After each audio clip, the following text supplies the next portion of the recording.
नमस्कार, मैं हरी। आप देख रहे हैं डिजिटल न्यूज झारखंड। आइए जानते हैं झारखंड के प्रमुख खबरों के बारे में। इससे पहले से छोटी सी निवेदन की, अगर आप चैनल में नए हैं तो चैनल को सब्सक्राइब अवश्य कर लें ताकि झारखंड की हर छोटी बड़ी खबर आप तक पहुंचा सकें। तो चलिए शुरू करते हैं आज की पहली और बड़ी खबर से। झारखंड के निजी अस्पतालों पर शिकंजा, स्वास्थ्य मंत्री इरफान अंसारी का बड़ा ऐलान, पैसे के लिए सबको रोकना मंजूर नहीं। दरअसल आपको बता दूं, झारखंड के स्वास्थ्य मंत्री शपथ ग्रहण के बाद से ही राज्य की स्वास्थ्य व्यवस्था को सुधारने की दिशा में पहल शुरू कर दी है। स्वास्थ्य मंत्री डॉक्टर इरफान अंसारी सोमवार यानी कि आज 9 दिसंबर को अपना पदभार ग्रहण करेंगे। पदभार ग्रहण करने से पहले इरफान अंसारी ने धनबाद में मीडिया को एक बड़ा बयान दिया है। इरफान अंसारी रविवार को धनबाद के गोविंदपुर के फकीरडी पहुंचे थे, जहां उन्होंने मीडिया से बात करते हुए कहा है कि वो पदभार संभालते ही सबसे पहले राज्य के सभी उपायुक्त को पत्र लिखेंगे कि अस्पताल में इलाज के दौरान अगर किसी मरीज की मौत होती है तो बिना बिल चुकाए मृतक के परिजनों को अस्पताल प्रबंधक शव सौंपेंगे।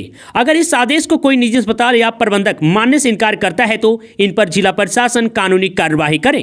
उन्होंने कहा कि निजी अस्पतालों के मनमाने रवैये पर लगाम लगाने का काम किया जाएगा। इरफान अंसारी ने कहा है कि राज्य की स्वास्थ्य व्यवस्था पूरी तरह से सुस्त है। जहां जान माल की सुरक्षा नहीं है, जहां स्वास्थ्य की सुरक्षा नहीं है और स्वास्थ्य को व्यवसाय के रूप में देखा जाता है, यह ठीक नहीं है।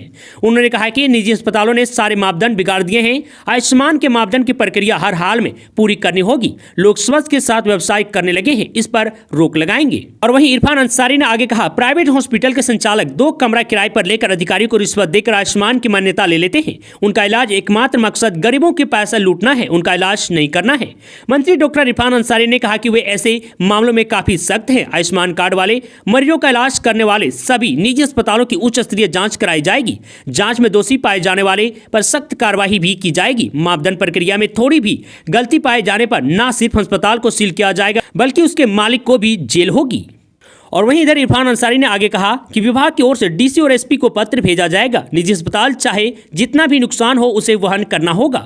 हम इसे कभी बर्दाश्त नहीं करेंगे कि कोई भी अस्पताल बिल के लिए किसी मरीज का शव अपने पास रखकर परिजनों को परेशान कर रहा है। उन्होंने कहा कि सरकारी अस्पताल पहुंचने वाले मरीजों को हर तरह की सुविधा मुहैया कराई जाएगी। एक्शन मोड में सीएम हेमंत सोरेन राज्य के 8 पीएसयू को 30% डिविडेंड देने का दिया निर्देश। दरअसल आपको बता दूं, झारखंड में कार्यरत 8 पब्लिक सेक्टर अंडरटेकिंग्स यानी कि पीएसयू ने अपने गठन के बाद से अब तक राज्य सरकार को लाभांश यानी कि डिविडेंड नहीं दिया है। इनमें पर्यटन, खनिज विकास, शहरी परिवहन, मेडिकल इंफ्रास्ट्रक्चर, बिजली, कृषि, वन और फिल्म उद्योग से जुड़े पीएसयू शामिल है। राज्य सरकार ने अब इन पर सख्त कार्रवाई शुरू कर दी है।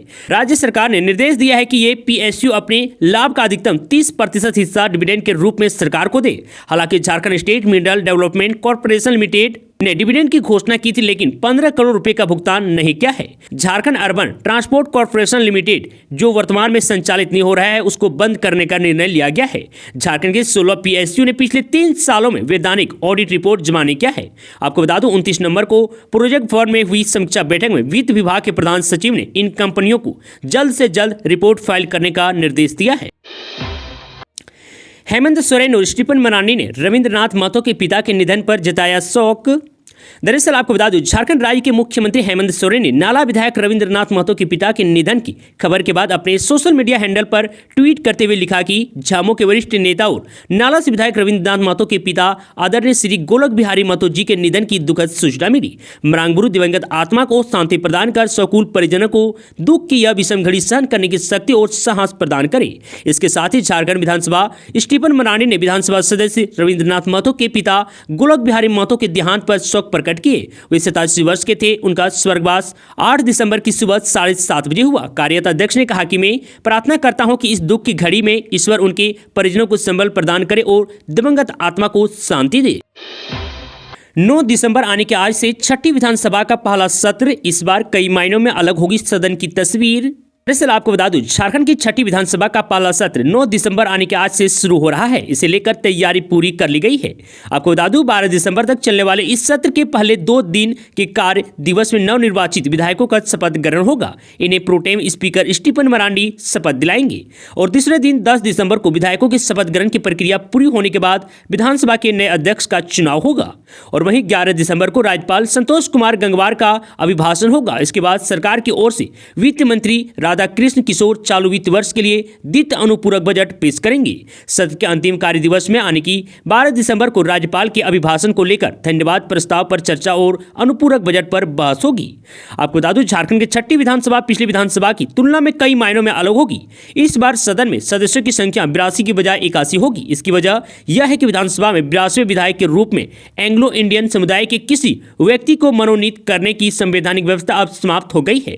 जनवरी 2020 में संसद में पारित 126वें संविधान संशोधन के जरिए संसद और देश के 13 राज्यों की विधानसभाओं में एंग्लो इंडियन समुदाय के मनोनीत की व्यवस्था अब समाप्त कर दी गई है और यह पहली विधानसभा है जब सत्ता पक्ष के सदस्यों की संख्या सदन की कुल संख्या की 2/3 होगी। इस बार सदन में 20 यानी करीब 1/4 विधायक ऐसे होंगे जो पिछली विधानसभा का हिस्सा नहीं थे। आपको बता दो, विधानसभा में 4 पार्टियों का एकल प्रतिनिधित्व होगा। जेडीयू, लोजपा, आजसू पार्टी और जेएलकेएम के एक विधायक जीतकर सदन पहुंचे हैं। झारखंड विधानसभा सत्र को लेकर रांची पुलिस अलर्ट, सुरक्षा में 1000 जवानों की तैनाती। दरअसल आपको बता दूं, झारखंड विधानसभा का विशेष सत्र 9 दिसंबर से शुरू हो रहा है। सत्र को लेकर रांची पुलिस के द्वारा सुरक्षा की तैयारी पूरी कर ली गई है। विधानसभा सत्र के दौरान 1000 से ज्यादा पुलिसकर्मी सड़क से लेकर विधानसभा तक सुरक्षा में तैनात रहेंगे। रविवार को सुरक्षा को लेकर एसएसपी चंदन कुमार सिन्हा ने पुलिसकर्मियों को ब्रीफ किया। आपको बता दूं, झारखंड विधानसभा सत्र को लेकर पुलिस विभाग की ओर से सुरक्षा की तैयारी पुख्ता कर ली गई है। 4 दिवसीय सत्र के दौरान सभी 81 विधायक शपथ लेंगे। इसके अलावा राज्यपाल का संबोधन होगा और फिर सरकार को अपना बहुमत साबित करना होगा। आपको बता दें कि रविवार को रांची एसएसपी, सिटी एसपी और ग्रामीण एसपी ने सुरक्षा में तैनात होने वाले पुलिस पदाधिकारियों और पुलिस कर्मियों को बारी बारी से ब्रीफ किया। आपको बता दें कि रांची एसएसपी चंदन कुमार सिन्हा ने बताया कि सत्र के दौरान सुरक्षा व्यवस्था चाक चौबंद रहे, इसके लिए पूरे परिसर में 4 लेयर का सुरक्षा चक्र बनाया गया है। 1000 जवानों के साथ साथ 15 इंस्पेक्टर और 6 डीएसपी रैंक के पदाधिकारी सुरक्षा की निगरानी करेंगे। और वहीं सत्र के दौरान विधानसभा और उसके आसपास के क्षेत्र में भी सुरक्षा की चाक चौबंद व्यवस्था की जा रही है। सत्र के दौरान सुरक्षा में तैनात होने वाले सुरक्षा कर्मियों को कई तरह के निर्देश भी जारी कर दिए गए हैं। सुरक्षा में किसी प्रकार की कोई चूक ना हो, इसका विशेष ध्यान रखा जा रहा है। विधानसभा के आसपास कई जगहों पर बैरिकेडिंग की व्यवस्था भी की गई है। रक्षा राज्य मंत्री संजय सेठ से रंगदारी मांगने वाला गिरफ्तार। दरअसल आपको बता दूं, केंद्रीय रक्षा राज्य मंत्री सर रांची के सांसद संजय सेठ से 50 लाख की रंगदारी मांगने और पैसे नहीं देने पर परिणाम भुगतने की धमकी देने वाले मिन्हाजुल अंसारी 42 वर्ष को झारखंड एटीएस व दिल्ली पुलिस की संयुक्त टीम ने रविवार की दोपहर 2 बजे पकड़ लिया है। इसमें कांके थाना की पुलिस ने भी सहयोग किया। आरोपी मिन्हाजुल रांची जिले के कांके थाना अंतर्गत गढ़ हुसीर होचर का निवासी है। आपको बता दूं कि इसके अलावा धमकी देने में इस्तेमाल किया गया सिम कार्ड जिसके नाम से था उसे भी पकड़ा गया है। युवक का नाम मोइज अंसारी, पिता क्याउद्दीन अंसारी है, वह भी गढ़ हुसीर का रहने वाला है। दोनों से पूछताछ की जा रही है। प्रधानमंत्री को धमकी देने वाले के पिता, भाई और पत्नी से पूछताछ कर रही है एटीएस। दरअसल आपको बता दूं, प्रधानमंत्री नरेंद्र मोदी को जान से मारने का मैसेज भेजने का आरोपी मिर्जा नदीम बेग बैंक मोड़ थाना क्षेत्र के न्यू मटकुरिया वासेपुर का रहने वाला है। आपको बता दूं कि एटीएस ने उसे अजमेर से गिरफ्तार कर लिया है। मामले में धनबाद पुलिस शनिवार की रात से ही एक्टिव हो गई है। देर रात नदीम के पिता मिर्जा आरिफ बेग और भाई मिर्जा मासूम बेग को उठा लिया है। वहीं उसकी पत्नी मुस्कान से उसके मायके गिरिडीह के मरगोमुंडा में धनबाद पुलिस पूछताछ कर रही है। गौरतलब है कि मुंबई एटीएस के धनबाद पुलिस ने मिर्जा नदीम बेग का पूरा डिटेल्स और बैकग्राउंड मांगा है, जिसे धनबाद पुलिस ने मुंबई एटीएस को दे दिया है। और वहीं पिता पुत्र को बैंक मोड़ थाना लाए जाने के बाद थाना की सुरक्षा व्यवस्था बढ़ा दी गई है। किसी को अंदर जाने की अनुमति नहीं है। बाहर में ही पुलिस पदाधिकारी व जवानों की तैनाती की गई है। यदि कोई पीड़ित आ रही है तो ही उसे अंदर भेजा जा रहा है, लेकिन उसके साथ एक जवान मौजूद रहता है। पीड़िता का आवेदन लेने के बाद उसे बाहर लाया जाता है। भारत 2047 तक $30 ट्रिलियन की अर्थव्यवस्था बन जाएगा, केंद्र मंत्री का दावा। दरअसल आपको बता दूं, केंद्रीय मंत्री धर्मेंद्र प्रधान शनिवार को झारखंड में जमशेदपुर के XLRI स्कूल ऑफ मैनेजमेंट की प्लेटिनम जुबली समारोह के समापन कार्यक्रम में शामिल हुए। उन्होंने यहां अपने संबोधन में बताया कि भारत 2047 तक $30 ट्रिलियन की अर्थव्यवस्था बन जाएगा। कार्यक्रम को संबोधित करते हुए उन्होंने कहा कि मौजूदा समय में भारत 5वें स्थान पर है और अगले 3 वर्षों में देश 3रे स्थान पर होगा। आपको बता दें कि धर्मेंद्र प्रधान ने कहा, 75 साल पहले जब XLRI अस्तित्व में आया था तब भारत की गिनती अर्थव्यवस्था में नहीं होती थी। आज हम $3 ट्रिलियन के साथ दुनिया की सबसे तेजी से बढ़ती अर्थव्यवस्था और 5वीं सबसे बड़ी अर्थव्यवस्था है। हम अगले 3 वर्षों में $5 ट्रिलियन के साथ तीसरी सबसे बड़ी अर्थव्यवस्था होंगी। हमारी अर्थव्यवस्था 2047 तक $30 ट्रिलियन अमेरिकी डॉलर तक बढ़ जाएगी। उन्होंने आगे कहा, हमें वेल्थ क्रिएटर, जॉब क्रिएटर बनना है। हमारे पास लाखों नौकरियां पैदा करने की क्षमता है। दुनिया डिजिटल सार्वजनिक बुनियादी ढांचे के लिए भारत की ओर देख रही है। दुनिया में 46% डिजिटल लेन देन हमारे देश में होता है। हम सर्विस सेक्टर में आत्मनिर्भर हो गए हैं। 9वीं से 12वीं तक परीक्षा आवेदन प्रपत्र में देनी होगी अपार आईडी। दरअसल आपको बता दो, जिले में अध्ययनरत सभी छात्र छात्राओं की अपार आईडी बनाई जानी है। धनबाद जिले के 2448 सरकारी व निजी स्कूलों में अध्ययनरत 3,88,395 छात्र छात्राओं का अपार आईडी बनाने के लिए स्कूलों में 9 व 10 दिसंबर को स्कूलों में मेगा कैंपेन लगाया जाएगा। आपको बता दो, 9वीं से 12वीं तक परीक्षा आवेदन प्रपत्र में अपार आईडी नंबर देना है। आपको बता दें, इसके लिए झारखंड अधिवक्ता परिषद रांची के सचिव जयंत कुमार मिश्रा ने जरूरी निर्देश जारी किए हैं।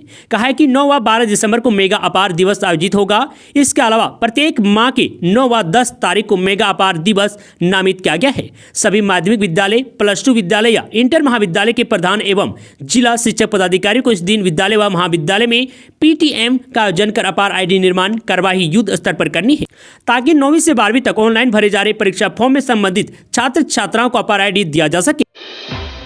बाबूलाल मरांडी ने सीएम हेमंत सोरेन से कहा, मैया सम्मान योजना में अविलंब स्थिति का संज्ञान ले, महिलाएं हो रही है परेशान।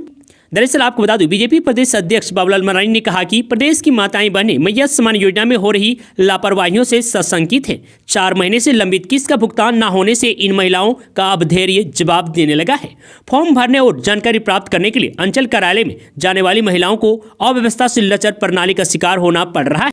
उन्होंने कहा कि इस लचर रवैये ने सरकार की मंशा पर गंभीर प्रश्न चिन्ह खड़ा कर दिया है। उन्होंने मुख्यमंत्री हेमंत सोरेन से अविलंब स्थिति का संज्ञान लेने और 4 महीने के लंबित किस्त भुगतान का सुनिश्चित करने के साथ साथ मैया सम्मान योजना की प्रक्रिया को सरल बनाएं, ताकि माताएं बहनें आसानी से योजना का लाभ प्राप्त कर सके।